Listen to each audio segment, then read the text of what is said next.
네, 저의 등장음악은 아니었고요.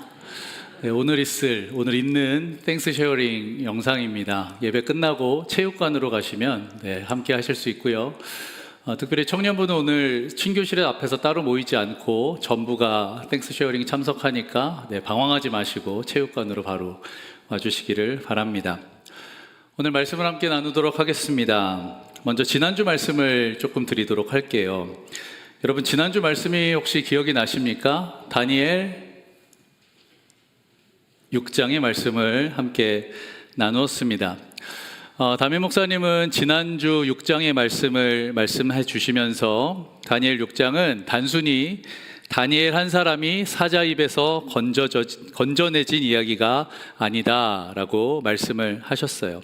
성경 전체 큰 맥락으로 보면 다니엘이 사자굴 가운데서 건짐을 받은 것뿐만이 아니라 이 사건을 통해서 하나님은 다리오 왕의 마음을 감동시키셨고, 그래서 다니엘뿐 아니라 이스라엘 온 백성을 건지신 사건이었다. 그러므로 이 다니엘 사자굴의 사건은 예수 그리스도의 구속사역을 예표한다라고 말씀하셨습니다. 그래서 우리는 나 하나 잘 살려는 것, 나 혼자 손해보려는 것이 목표가 아니라 우리의 신앙의 중심이 내 중심에서 하나님 중심으로 코어 시프트, 중심 이동이 되어야 한다라고 말씀하셨어요. 기억나십니까? 그러면서 한 가지 실천 과제를 주셨습니다. 그것도 혹시 기억나세요? 무엇이었냐 하면, 우리가 일주일 살아가면서 나의 이익과 타인의 이익이 충돌되는 지점이 있을 때 내가 손해보는 것을 선택해보자 라고 말씀하셨습니다. 여러분, 지난 일주일간을 어떻게 사셨습니까? 여러분 중심이 하나님 중심으로 이동된 삶을 사셨습니까? 또 여러 가지 선택의 순간에 여러분은 나의 이익이 아닌 타인의 이익을, 내가 손해보는 것을 감수하는 삶을 사셨습니까? 여러분의 삶이 중심 이동된 삶이었다면 계속해서 그렇게 하나님 중심으로 이동된 삶을 사시기를 축복합니다. 하지만 혹시 잊어버렸거나 내가 시도했는데 잘 안 되셨다 하더라도 너무 실망은 하지 마십시오. 이미 우리가 중심을 이동해야겠다라는 마음을 먹은 것 자체가 우리는 믿음의 걸음을 걷고 있는 것이고, 계속해서 우리의 중심을 이동하려고 애쓰는 삶이기 때문에 하나님께서 여러분의 그 시도, 그 걸음에 함께 하실 줄을 믿습니다. 아멘. 자, 그럼 이제 오늘 말씀으로 좀 넘어와 볼게요. 다니엘에서 에스라로 말씀 이동을 해보도록 하겠습니다. 이 다니엘서 6장과 에스라의 1장은 시대적으로 연결이 되어 있는데요. 다니엘 6장의 말씀 마지막 절인데 함께 읽어보도록 하겠습니다. 다니엘 6장 28절 말씀 시작. 바로 이 사람 다니엘은 다리우스 왕이 다스리는 동안과 페르시아의 고레스 왕이 다스리는 동안 잘 살았다. 다니엘은 다리우스 왕, 다리우스가 다리오거든요. 다리오 왕의 시대와 고레스 왕의 시대 둘 다 잘 살았다라고 기록합니다. 그럼 오늘 말씀으로 넘어와서 에스라 1장 1절도 함께 읽어볼게요. 초반만 읽어볼까요? 에스라 1장 1절의 말씀 자막을 주시고, 자, 시작. 페르시아 왕 고레스가 왕위에 오른 첫 해이다. 자, 여기까지요. 자, 고레스가 등장하죠. 다니엘 6장에서 에스라 1장으로 시대가 연결되고 있는 것이 보이십니까? 이렇게 시대가 다니엘부터 에스라로 연결이 되는데 다른 것이 하나 있긴 합니다. 그건 무엇이냐 하면 그 배경이 다릅니다. 다니엘서의 배경이 이방국가 바벨론이었다면 에스라서의 배경은 예루살렘입니다. 조금 더 정확하게 말하면 돌아온 예루살렘으로 무대가 이동되고 있습니다. 하나님께서 다리오 왕 때는 다니엘의 사자굴 사건을 통해 다니엘의 마음을 감동시키시고 이방에서도 이스라엘 백성들이 믿음을 잘 지킬 수 있도록 역사하셨다면, 이제 고레스 왕의 마음을 감동시키셔서 계속해서 하나님의 뜻을 이루어가고 계신 것입니다. 계속 소리가 좀 나죠? 괜찮으신가요? 오케이, 모르시는 걸로 알고 계속해서 이어가도록 하겠습니다. 다시 한번요. 하나님께서 다리오 왕 때는 다리오 왕의 마음을 감동시키셔서 이방국 바벨론에서도 믿음을 지키게 역사하셨다면, 이제는 고레스 왕의 마음도 감동시키셔서 계속해서 하나님의 뜻을 이루어가고 계시는데요. 그것이 무엇인지 살펴보도록 하겠습니다. 하나님은 고레스 왕을 통하여서는 어떤 하나님의 역사를 이루어가고 계시는가? 다시 한번 에스라 1장 1절의 말씀을 처음부터 끝까지 읽어보도록 하겠습니다. 시작.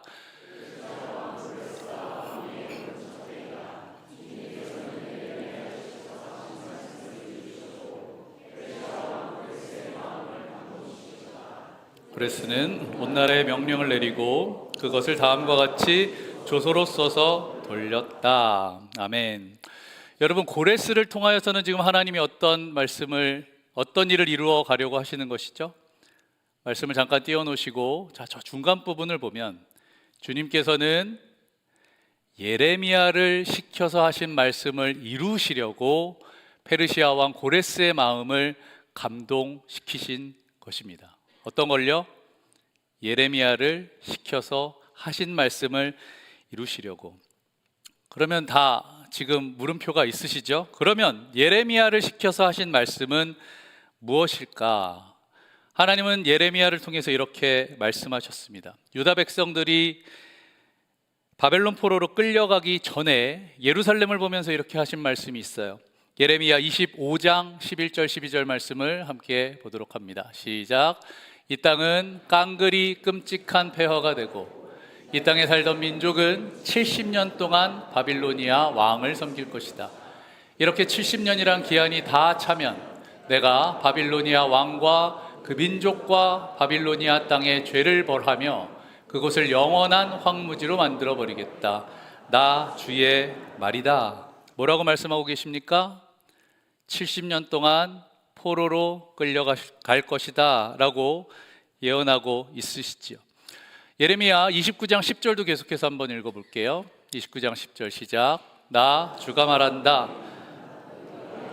바빌로니아에서 70년을 다 채우고 나면 내가 너희를 돌아보아 너희를 이곳으로 다시 데리고 오기로 한 나의 은혜로운 약속을 너희에게 그대로 이루어 주겠다. 여러분, 이것이 예레미야를 통해 하신 말씀입니다. 어떤 내용입니까? 너희들이 70년 동안 포로로 끌려가 있을 것이다. 하지만 70년 후에는 돌아올 것이다 라고 약속하신 거예요. 이 말씀을 누구를 통하여서 이루어지고 있다고요? 고레스 왕을 통하여. 정리를 해보도록 하겠습니다. 고레스 왕을 통하여서 예레미야 입을 통해 말씀하신 이 예언을 이루신다는 것입니다. 지금 에스라 1장에서 그 약속이 이루어지고 있습니다. 하나님은 하나님께서 하셨던 약속을 잊지 않으시고 포로의 때를 다 끝내고 이제 회복의 때를 시작하고 계신 거예요. 우리가 다니엘서를 읽을 때는 미처 알지 못했을 수도 있습니다. 여러분, 다니엘서 1장에서는 다니엘과 다니엘의 세 친구가 바벨론에 끌려가는 장면이 나옵니다. 그때 그들은 소년들이었대요. 10살 정도였을 것으로 추정합니다. 그런데 지난주 말씀 6장에서는 다니엘의 나이를 잠깐 설명하셨었는데 몇 살이었는지 여러분 기억하십니까? 다니엘의 나이가 80 정도 되었다라고 말씀하셨어요. 그러면 여러분 10살에서 80살이 됐습니다. 몇 년이 지났죠? 70년이 지났습니다. 우리가 다니엘을 읽는 동안에는 미처 깨닫지 못했을 수도 있지만 다니엘이 80세가 됐다는 의미는 무엇인가? 그것은 바로 하나님이 예레미야를 통해 약속하신 70년의 포로 생활이 끝났다라는 것을 의미합니다. 하나님은 이 약속을 지키시기 위해 고레스 왕의 마음을 감동시킨 거예요. 그래서 고레스를 통하여 이렇게 선포하게 하십니다. 에스라 1장 2절과 3절의 말씀을 함께 보도록 하겠습니다.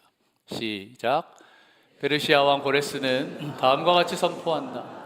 하늘의 주 하나님이 나에게 이 땅에 있는 모든 나라를 주셔서 다스리게 하셨다. 또 유다에 있는 예루살렘에 그의 성전을 지으라고 명하셨다.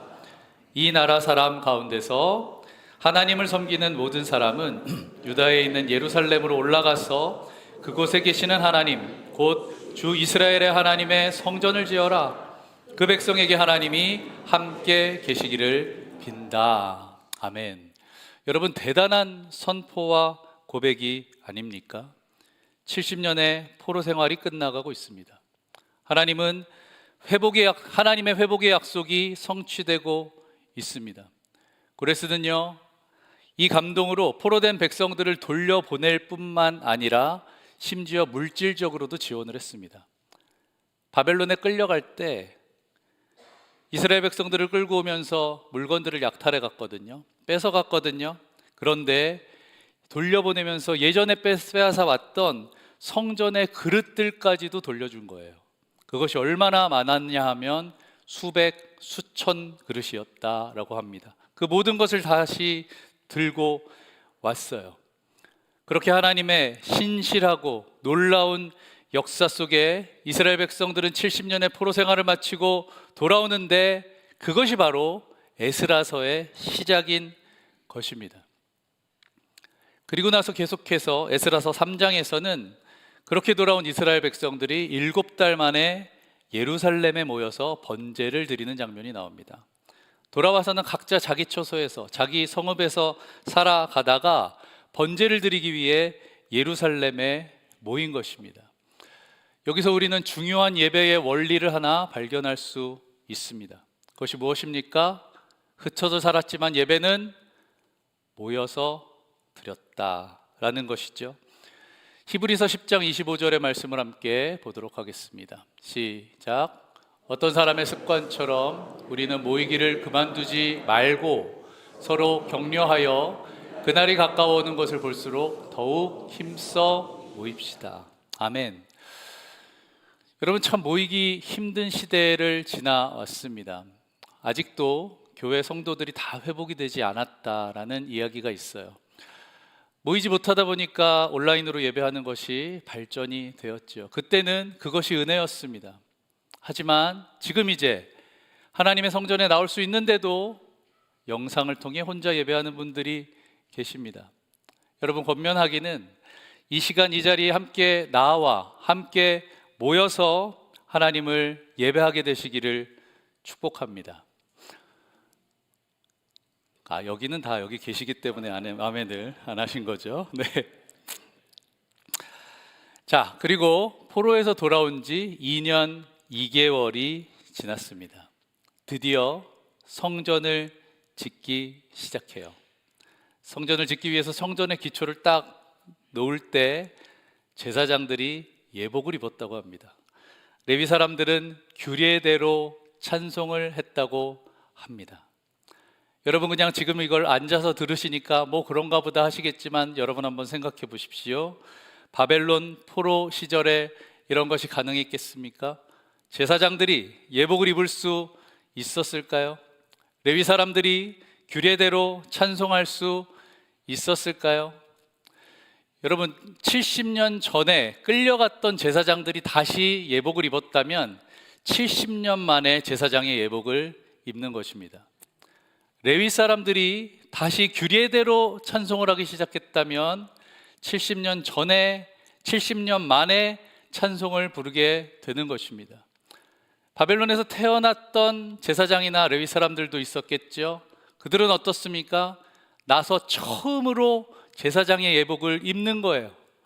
나서 처음으로 규례대로 찬송을 부르는 것입니다. 그러니까 이 순간이, 이 장면이 얼마나 감격스럽겠습니까? 성전 기초가 놓이는 것을 보고 모든 백성이 여호와를 찬송하면서 큰 소리로 즐거이 불렀다고 합니다. 그랬더니 첫 성전을 보았던 제사장들, 그러니까 바벨론으로 끌려가기 전에, 이 성전이 무너지기 전에 보았던 제사장들과 레위 사람들과 나이 많은 족장들은 그 성전의 기초가 세워지는 것을 보고 대성통곡을 합니다. 그렇지 않은 다른 사람들은 성전이 놓이는 것을 보고, 기초가 놓이는 것을 보고 기쁨으로 함성을 지릅니다. 이것은 여러분 단순한 감정 표현이 아니었어요. 구원의 감격이었습니다. 예배가 회복이 되는 감격이었습니다. 지난 70년 동안은 십계명의 말씀을 지키려면 우상을 만들지 말고 절하지 말고 섬기지 말라는 말씀을 지키려면 목숨을 걸어야 했습니다. 그것이 누굽니까? 다니엘의 세 친구들이죠. 절하지 않으려고 그들은 목숨을 걸었습니다. 지난 포로 시대 동안에는 하나님께 기도하려면 목숨을 걸어야 했습니다. 그것이 누굽니까? 지난주에 나눴던 다니엘이지요. 그랬던 이스라엘 백성들, 예배하지 못하고 기도하지 못하고 찬양하지 못했던 포로로 끌려갔던 이스라엘 백성들이 드디어 마침내 예배가 회복되고 있는 것입니다. 예배를 이제 드릴 수 있게 된 것입니다. 얼마나 감격스럽겠습니까? 얼마나 감사하겠습니까? 그 예배가 얼마나 뜨거웠을까요? 그 순간 어떤 생각이 틈탈 수 있었겠습니까? 그러면 여기서 여러분,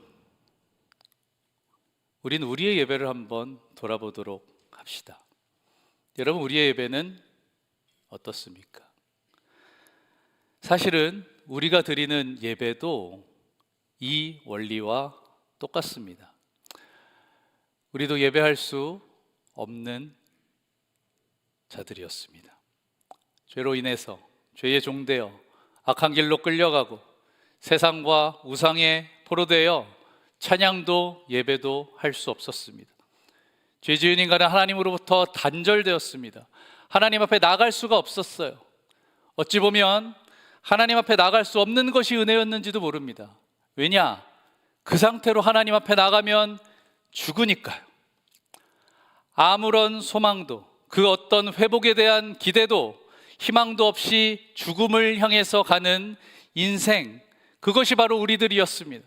그러나 여러분 어땠습니까? 똑같아요. 이스라엘 백성들이 죄짓고 포로로 끌려갔지만 고레스 왕의 마음을 감동시키셔서 회복시킨 것처럼 죄지은 우리들, 죄의 종되어서 예배도 찬양도 희망도 없었던 우리들을 하나님은 죄 없으신 그의 아들 독생자 예수 그리스도를 우리에게 보내주시고 우리 대신 십자가에 못 박혀 죽게 하심으로 우리를 거룩하게 회복시키셔서 우리가 마침내 드디어 하나님을 예배하고 찬양할 수 있게 된 것입니다. 여러분, 지금 우리가 여기 앉아서 아무것도 하는 것이 없다고 이 예배가 거저드리는 예배가 아닙니다. 원래는 우리가 죽었어야죠. 우리가 찢기고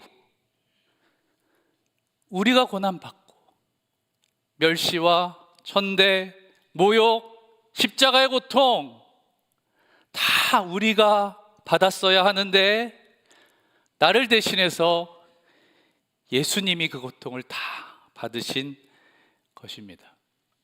그래서 지금 우리는 여기서 어찌 보면 편하게 더 이상 피를 보지 않고 하나님을 예배할 수 있게 된 것이죠. 그럼 다시 한번 질문하겠습니다. 그런데 왜 우리에게는 이 예배에 대한 감격이 없는 것일까? 주변을 한번 돌아보십시오. 대성통곡 하는 사람이 보입니까? 기쁜 함성 소리를 내고 계신 분이 보이십니까? 물론 이렇게 말씀하시는 분들이 계십니다. 저는 마음으로, 영으로 그렇게 하고 있습니다. 저는 그것을 부정하지는 않습니다. 우리가 마음으로, 영으로 하나님 앞에 대성통곡하고 또 기쁨의 함성으로 예배할 수 있죠. 그런데 여러분에게 여쭤볼게요. 여러분은 지금 마음으로, 영으로 대성통곡하고 계십니까? 기쁨의 함성을 지르고 계십니까? 또 반대로 이렇게 질문하고 대답하시는 분도 계실 것 같아요. 저는 대성통곡할 만큼 감격스럽진 않아요. 저는 이렇게 기쁨의 함성을 드릴 만큼 몸이 반응하지는 않네요. 그러실 수도 있을 것 같습니다. 여러분, 그 이유가 무엇일까요? 여러분, 지금 에스라의 말씀을 통해서 이스라엘 백성들이 70년간 예배할 수 없는 삶을 살다가 하나님의 은혜로 다시 예루살렘으로 돌아오게 되고, 거기에 성전을 짓기 위해 성전의 기초를 딱 놨을 때 그들이 대성통곡했던 것, 그들이 기쁨이 함성을 질렀던 것은 이해가 되시죠? 그렇다고 생각하지 않습니까? 여러분도 그 상황에 처했다면 대성통곡하지 않겠습니까? 기쁨의 함성을 지르지 않겠습니까? 그런데 왜 여기서 우리는 안 되는 걸까?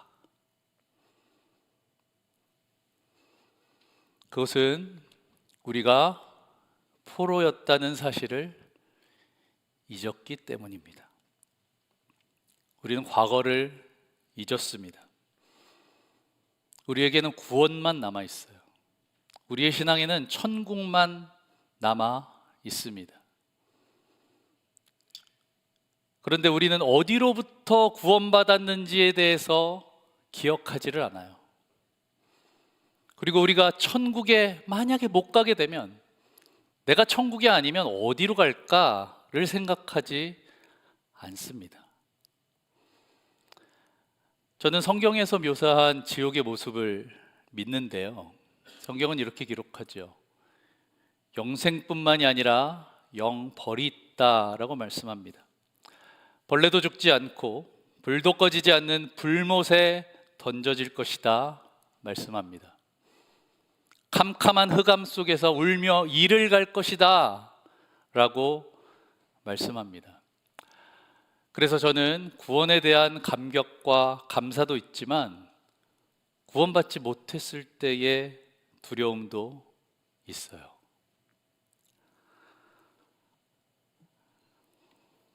여러분, 성경을 보면 인간의 타락한 장면들이 나옵니다. 언제 타락했나 보니까 받은 것에 대한 감사와 감격이 사라졌을 때 인간들은 타락했습니다. 하나님과 멀어졌습니다. 그리고 그때 하나님은 심판하셨습니다. 에덴 동산의 아담과 하와가 그랬고요. 왕정 시대의 이스라엘 백성들이 그랬고, 예수님이 오신 시대가 또한 그랬습니다. 그래서 쫓겨났죠. 그래서 포로로 끌려갔습니다. 그래서 죄 없으신 예수님을 십자가에 못 박았습니다. 그런데 저는 지금 이 시대가 또한 그런 것 같습니다. 그리고 저와 여러분이 그런 것 같습니다.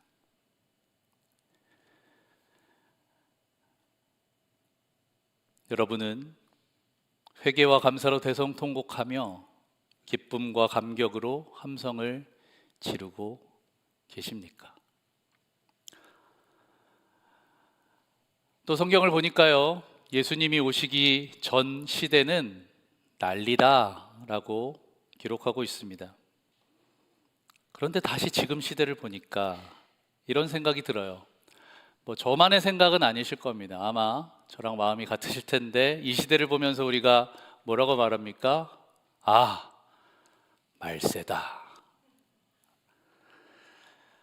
성경에서는 그 말세의 모습을 곳곳에서 묘사하고 있습니다. 제가 그 묘사하는 장면들을 몇 개 읽어드릴 테니까 여러분, 지금 이 시대와 얼마나 비슷한지를 한번 들어보십시오. 디모데후서 3장에서는 이렇게 말씀합니다. 말세의 사람들은 자기를 사랑하고 돈을 사랑하며 자랑하고 교만하며 부모를 거역하고 감사하지 않고 거룩하지 않고 용서하지 않으며 쾌락을 사랑하기를 하나님 사랑하는 것보다 더할 것이다.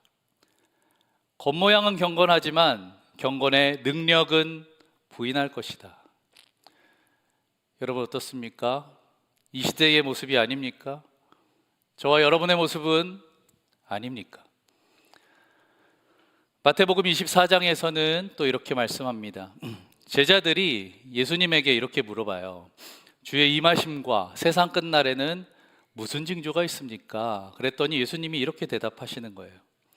많은 사람이 내 이름으로 와서 미혹할 것이다.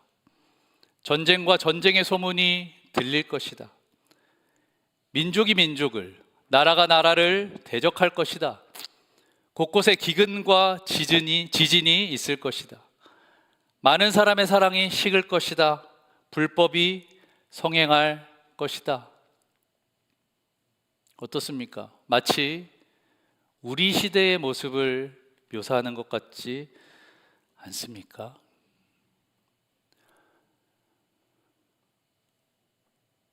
여러분, 우리는 하나님이 심판하시기 직전의 시대를 살아가고 있습니다. 그러나 여러분, 너무 실망하지는 마십시오. 성경의 곳곳을 보면 하나님은 어둠이 가장 짙을 때 하나님의 백성들을 구원하셨습니다.